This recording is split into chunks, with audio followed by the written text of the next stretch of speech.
கல்வித்துறையான இதுவும் மாறணும். ஏன்னா இவங்க முக்கியமா சொல்றதே கல்விதான், அறிவுதான் தூக்கி வைக்கிறாங்க.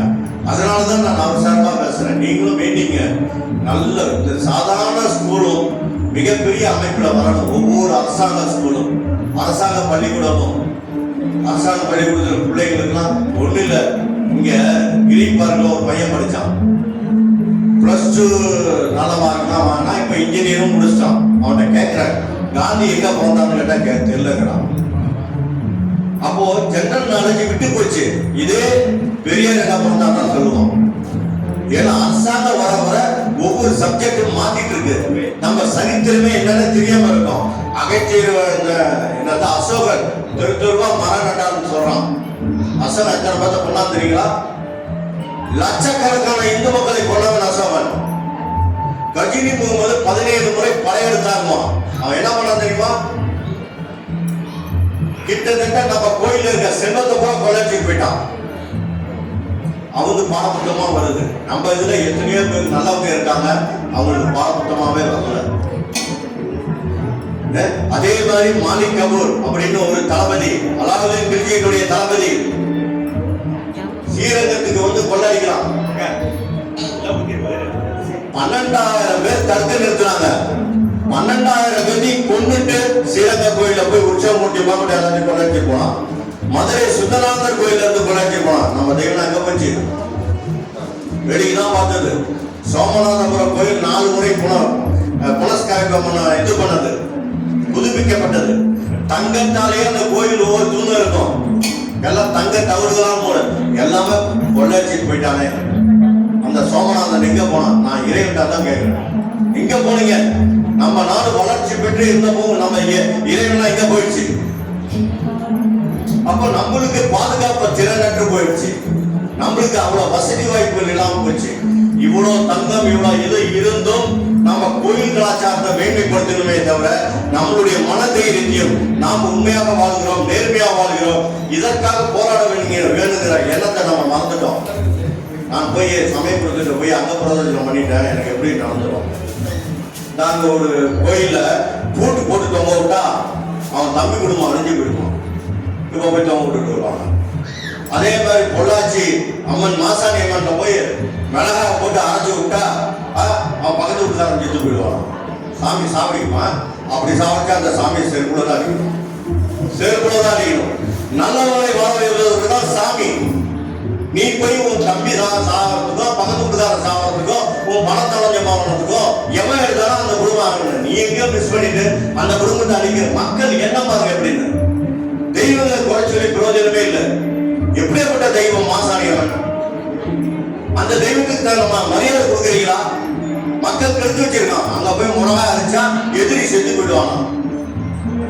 எப்படி எதிரி வேற யாரும் இருக்க மாட்டாங்க, உன் புருஷனே இருப்பான். அவன் செத்து போனா நீ என்ன பண்ணுவேன்? யார் நம்புறாங்க? அப்ப தெய்வத்தை தெய்வ மாதிரி பாக்குறது இல்ல, ஏதோ நம்மளுக்கு எடுப்படி வேலை செய்யற மாதிரி நம்ம நினைக்கிறோம். சிவபெருமான் அங்காள பரமேஸ்வரி எதுக்கு? நம்ம வீட்டுல கெட்ட சக்திகள், இந்த துர்க்கை அங்காள பரமேஸ்வரி கெட்ட சக்திகள் வராம இருப்பதற்காக வணங்குவதற்கு நாம போய் குப்பையாவா கட்டுவோம். ஏன்னா இப்படி பண்றாங்க அப்படி பண்ணாங்க, 10 லட்சம் ரூபாய் கடன் ஆயிடுச்சு, 10 லட்சம் ரூபாய் வீடு கட்டினா அது வரை கட்டு, நீ ஏன் 20 லட்சம் ரூபாய் செலவு பண்ண? என்கிட்ட ஒருத்தர் கேட்கிற 10 லட்சம் ரூபாய் வீடு கட்டி அதுக்கு அதை போட இதை போட எல்லாம் சொல்லி 20 லட்சம் ரூபாய்க்கு 10 லட்சம் ரூபாய் கடன் வாங்கிட்டு அதை கட்ட முடியாம அந்த வீட்டை விட்டுட்டான்.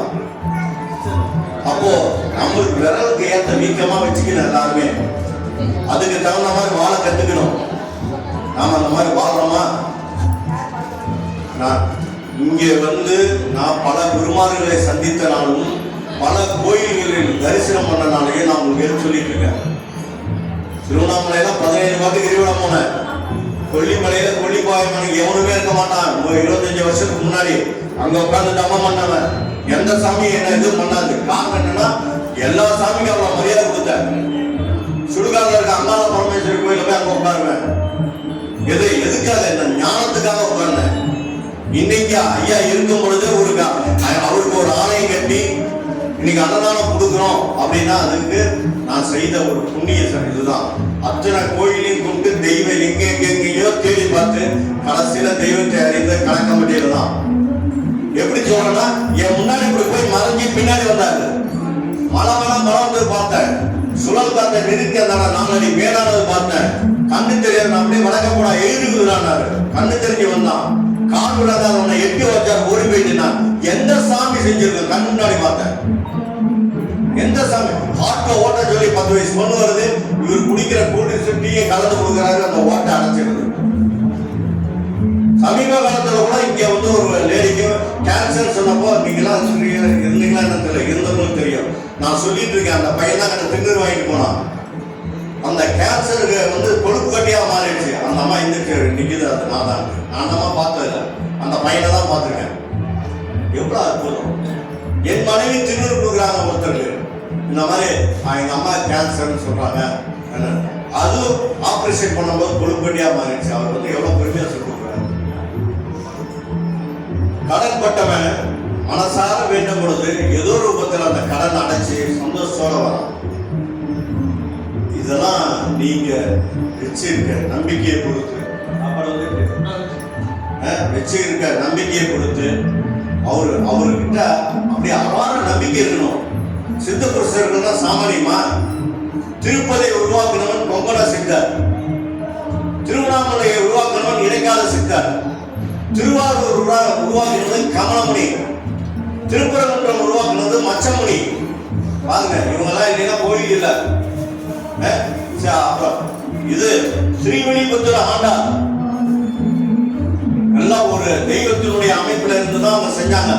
அதே சங்கரன் கோயில், விழுப்புரத்தில் இருக்க கோயில் சிவன் கோயில் பாம்பாடி சித்தர், காசியில இருக்க கோயில் விஸ்வநாதர் நந்தி. இவங்களாம் இல்லைன்னா அந்த கோயில்லாம் கிடையாது. இதை நாம நினைக்கிறதே இல்லை. அவங்களுக்கு முக்கியத்துவம் கொடுக்கிறார். மகாபாரதத்தை எழுதுன வியாசரை மறந்துட்டோம், ராமாயணத்தை எழுதுன வால்மீகியை மறந்துட்டோம். அவன் எவ்வளவு அறிவோட எழுதியிருப்பான். யாரா நினைச்சு பாத்தீங்களா? ஒரு காவியத்தை எப்படி எழுதியிருக்கான், அவனை மறந்துட்டோம். கதையில் இருக்க கதாபாத்திரங்களை வழங்க கத்துக்கிட்டவன் நாம அதை உருவாக்கணும் மறந்துட்டோம்ல. அதான் புத்த பூர்ணிமா. இந்த ஜூன் மாசம் வரும் பூர்ணிமான்ட்டு, இந்த புத்த பிறந்தனால அந்த பூர்ணிமால, புத்த பூர்ணிமா, அந்த பூர்ணிமால வியாசருக்கு முக்கியத்துவம் கொடுப்பாங்க. ஆனா நம்ம யாரும் இதுல ஏதோ பாருங்க வந்து போறோம் அவ்வளவுதான். அதனால தெய்வங்களை வணங்கக்கூடாது என்பது எண்ணம் அல்ல. தெய்வம் வந்து மன திருப்தி அளிக்கக்கூடிய ஆலயம். வீட்டில் இருக்கும் போது கஷ்டமா இருக்கும் பொழுது ஆலயத்தில் அமரும் பொழுது ஒரு அமைதி கிடைக்கும். அதனால் குருமார்கிட்ட அப்படி இல்லை. நீங்க என்ன நினைக்கிறீங்களோ அதான். என்ன வேணும் அது வேணுங்கிறது ஜாக்கிரதையா கேளுங்க. ஒரு லேடி வந்து என்கிட்ட வந்து ஒரு பையனை கூட்டு வந்தாங்க. இந்த பையன் நல்லா படிச்சுட்டு வந்தா அப்ப கொஞ்ச நாளா படிக்கிறது இல்லை. அவனே தன்னைத்தானே பேசுறாங்க. எனக்கு காசு பணம் முக்கியம் இல்லை, இந்த பையன் நல்லபடியா இருந்தான். அம்மா காசு பணம் முக்கியம் இல்லைன்னு சொல்லாதம்மா. இல்லைங்க, எங்க வீட்டுல பெரிய வேலையில் இருக்காரு, 2 அப்பார்ட்மெண்ட் இருக்கு, எங்களுக்கு அந்த வருமானமே போதும், பையன் நல்லா இருக்கான். மறுபடியும் சொல்றேன், காசு பணம் வேணாம்னு சொல்றாரு. காசு பணம் இல்லாம இந்த ரோகத்துல வர முடியாது. வேணாம் சார், இல்ல அப்படின்னு ஆனா போமா அப்படின்ட்டு திருநெல் வச்சு அனுப்பிச்சு விட்டேன். கொஞ்சம் ஒரு 5 நிமிஷம் ஓடி வந்தது. சாமி என் 10 பவுன் சைட் தாலி கூட அது விழுந்துச்சு. போட்டு உங்க வீட்டுக்காக தான் சம்பாதிச்சு வச்சிருக்காரு, போய் அப்படியே போய் கேளுங்க. அப்போ காசு போன பிறகு எவ்வளவு வருத்தம் பாருங்க. கேட்கறது நியாயமா கேட்கணும். காசு பணம் வேணும். சாப்பிட்றதுக்கு முன்ன உணவு உடுத்த விட நோயற்ற வாழ்வு, தேவைக்கேற்ப வருமானம், இருக்கிறதுக்கு ஒரு இடம் வேணும். காசு பணம் இல்லாம வாழ முடியுமா? அதுக்கப்புறம் அந்த பொண்ணுகிட்ட சொன்னேன், அம்மா நீ காசு பணம் இப்ப தேவையா தேவையில்லையா? ஐயோ சாமி எனக்கு தேவை, வீட்டுக்கார் திட்டுவார், அடிப்பார், வளர்ப்பார். அப்புறம் என்னமோ வீட்டுக்கார் சம்பாதிச்சாங்கிறா, இது பண்ணிட்டாங்கிற. சரி ஓ, எந்த வழியில வந்தையோ அதே வழியில சத்குருவே சரணன்னு சொல்லிட்டு போ. போற வழியில அந்த 10 பவுன் ட்ரெயின் எங்க இருந்தோ அங்கேயே இருந்தது. இதெல்லாம் எவ்வளவு பெரிய அற்புதம். கண்ணு முன்னாடியே பாக்குறேன். நான் ரொம்ப கஷ்டப்பட்ட காலத்துல குருமார்கள் வணங்கிட்டு இருக்கும் போதெல்லாம் கஷ்டம் தான் எனக்கு. ஆனால் இன்னைக்கு எனக்கு கஷ்டமே கிடையாது. பிள்ளைகள் நல்லா இருக்காங்க, நான் நிம்மதியா இருக்கேன். எனக்கு கஷ்டம் நடந்துட்டு அந்த பூஜை செய்யும் போதும் போட போறீங்க, அவ்வளவுதான். மற்றபடிலாம் எந்த கஷ்டமும் இல்லை, எந்த ஒரு இதுவும் இல்லை, நிம்மதியா இருக்கும். அந்த நிம்மதி உங்களுக்கு வேணும்னா ஐயாவை கட்டியா முடிச்சுங்க. நான் வேற சொல்றதுக்கு இல்லை. ஐயா ஐயாவை மனப்பூர்வமாய் ஒரு நல்ல விஷயத்தை எதா இருந்தாலும் சரி உரிமையோட கேட்க கத்துங்க. கெட்டதை உடனே அதுல இருந்து விலக கத்துங்க. அவர் கேளுங்க. அவரால் முடியாதது எதுவுமே இல்லை என்பதை நான் அறிந்திருக்கேன். என்னைக்கு கண்ணு முன்னாடி மறைஞ்சு மழை காத்து எல்லாத்தையும் நிறுத்த கத்துக்கிட்டாரோ அவரோட மிகப்பெரிய சக்தி இல்லைன்னு போறதை நம்பி நான் எந்த கோயிலுக்கும் போறதில்லை. குலதெய்வ கோயிலை கட்டணும்னே நான் தான் அந்த கோயிலுக்கே போல. ஏன்னா எங்க குலதெய்வம் ரொம்ப பவர்ஃபுல்லு. கிட்டத்தட்ட 150 வருஷத்துக்கு முன்னாடி ஆத்துல விட்டாங்க. அந்த தெய்வத்தை கொண்ட பூரா வீடு பூரா எரிஞ்சிடும். இல்லை எரியிற நோயா வரும், கேன்சர் வரும், இல்லை அல்சர் வந்து செத்துருவான். பெண்கள் தான் வரும், அவங்க ஆண்கள் வாரிசுலாம் போயிடும். இப்பயும் நடக்குது. அதுக்காக நான் என்ன பண்ணேன், அந்த கோயிலை கட்டினேன். அந்த கோயில் கட்டும் பொழுது எனக்கு யாருமே உதவி இல்லை. இன்னைக்கு யாருன்னா எப்ப வேணா இருந்துக்கலாம், உதவியே இல்லை. நானா இருந்து நானா எல்லாத்தையும் தகவல் தொடர்பு பண்ணி ஒரு கோயில் வீடு மாதிரி நீ கட்டணும். அப்ப அந்த தெய்வம் நான் சொல்றதுதானே கேட்கும். நான் என்னுடைய உரிமையோட தானே செஞ்சேன். நான் வைத்த கண்டு தானே அது. அதுக்கு ஒரு உயிரோட்டம் கொடுத்ததே நாம தானே. அந்த மாதிரிதான் ஒவ்வொரு கோயிலும் யார் கொடுத்தாங்களோ அவங்களுடைய உயிர்நாட்டம் அங்க இருக்கு. திருவண்ணாமலையில இடைக்காலனுடைய தன்மை அங்க இருக்கு. அகத்தியருக்கு எங்க இருக்கு தெரியுதுங்களா? கும்பகோணம் மாசி மகம் நடக்குது இல்லையா, அங்க அகத்தியர். அதே மாதிரி திருவனந்தபுரம் பத்மநாபன் கோயில் அகத்தியர், அங்கதான் ஜீவ சமாதி. ஒரு மகான் பழத்துல ஜீவ சமாதி ஆவாங்க. பதஞ்சலி முனிவர் ராமேஸ்வரம். இந்த மாதிரி ஒவ்வொரு பெரிய மகான்கள் ஐக்கியமான இடம் பூரா மிகப்பெரிய சக்தி வாய்ந்த கோயிலா நீ மாறிடுச்சு. கோயில இருக்கிற இறைவனை வணங்க கத்துக்கிட்டவங்க அந்த கோயிலை உருவாக்கி அந்த கோயிலை இவ்வளவு ஒரு பவர்ஃபுல்லா கொண்டு வந்த மகான்களை மறந்துட்டோம், ரிஷிகளை மறந்துட்டோம், சித்தர்களை மறந்துட்டோம். அதனால குரு அருள் இல்லையே திரு அருள் இல்லை. எப்பயுமே மனசுல வச்சுங்க. குரு பிரம்மா, குரு விஷ்ணு, குரு தேவ மகேஸ்வரா, குரு சாட்சா பரபிரம்ம தஸ்மஸ்ரீ குருவே நமக. என்ன அர்த்தம்? பிரம்மனும் குருதான், சிவனும் குருதான், பெருமானும் குருதான். நீ வரக்கூடிய அனைத்திலேயே குரு இல்லாம எவனுமே இல்லை. குரு நினைச்சா எல்லாம் அறிவையும் பிடிக்குவான். அறிவினுடைய சிகரமாக இருக்கக்கூடிய குரு. குருவுக்கு வந்து தமிழ் மீனிங் என்ன? இருளை நீக்குபவர், உன் மனதிலே இருக்கக்கூடிய கஷ்டத்தை நீக்குபவர். அதனாலதான் சொன்னேன், குருவுக்கு மிஞ்சிய தெய்வம் இந்த உலகத்துல எதுவுமே கிடையாது.